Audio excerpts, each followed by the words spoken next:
खरं पाहता तर तथागताचा अनुयायी कोणाला म्हणायचं नेमकं? जे सफेद वस्त्र घालतात त्यांना म्हणायचं का अष्टशील पालन करतात त्यांना म्हणायचं? तर मग अष्टशिलामध्ये बी आता भरपूर प्रकार आले. अष्टशिलामध्ये भरपूर प्रकार आहे. समजा एक बाह्य अष्टशील आहे, एक आंतरिक अष्टशील आहे. बाह्य अष्टशिलामध्ये दाखवण्यासाठी एक अष्टशील आहे आणि आंतरिक अष्टशिलामध्ये एक आचरणिक अष्टशील आहे. आचरणिक अष्टशिलामध्ये अष्टशील धारण करणारा किंवा करणारी प्रत्येक शिलाला जाणतात.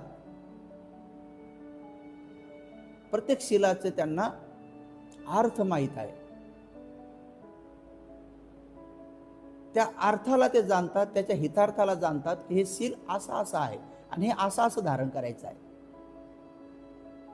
अनेक अष्टशीलधारी असे आहेत की त्यांना अष्टशील पाठच नाही. अष्टशील पाठ नाही आहे, त्याचा अर्थही माहीत नाही, पण ते अष्टशीलधारी आहेत. जी गोष्ट तुम्हाला माहीतच नाही आणि तुम्ही ती पालन करता. कोण्या गावाला जायचं रस्त्यात विचारलं म्हणे माहीत नाही, पण चाललेत. त्यांना विचारलं कोण्या गावाला चालले?